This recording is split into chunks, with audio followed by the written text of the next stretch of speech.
Well, it's an annual ritual for investors and business folk from around the world, listening to Warren Buffett and Charlie Munger as they engage in a free-flowing discussion with shareholders at the Berkshire AGM. No subject is off limits, and that is what makes it so interesting. The Q&A this time was 3 hours long, so it was always going to be hard to pick and choose for this piece.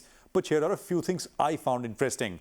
Now, the big talking point in markets has been US bank failures and the potential for contagion. Buffett was clear. Bank management should be made to suffer, made to pay when banks go under, repeating his long-stated view that incentives were messed up in banking and it just leads to too much risk-taking and eventually banks folding. He praised government stepping in to save depositors, although he did say that the messaging could have been clearer and sharper, that deposits were not at risk.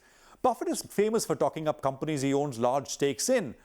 Apple is nowadays on the top of that list. Berkshire owns about 6% in Apple, and Buffett was all praised for the company, calling what they make, Apple makes, an extraordinary product. Now, I found the next thing interesting. Berkshire recently sold its big stake in the world's largest chip maker soon after buying it, something which Buffett and Berkshire are not known to do. They are known for holding on to companies for long periods of time. He explained this, though, by saying, and I quote, TSMC is one of the best managed and most important companies in the world, and you'll be able to say the same thing 5, 10 or 20 years from now. I just don't like its location. His reference being to China and US facing off on Taiwan.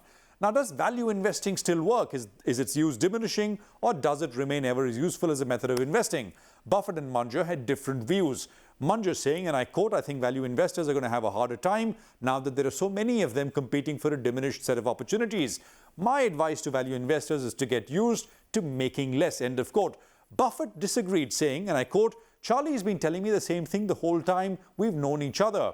According to Buffett, what gives the big opportunities is other people doing dumb things, and there's been a great increase in people doing dumb things. Well, Buffett in his own style. Now, Munger has been known to be an admirer of Elon Musk. In his usual inimitable style, he quipped, Musk overestimates himself, but he's very talented. Musk wouldn't have achieved what he has in life hadn't he tried his unreasonably extreme objectives. He likes taking on the impossible job and doing it, end of quote. While Buffett and Munger are known for their business and investing records, many around the world also look up to them for life lessons. So I will end this piece with Buffett answering a question on living your best life. And he said, and I quote, you should write your obituary and then try to figure out how to live up to it.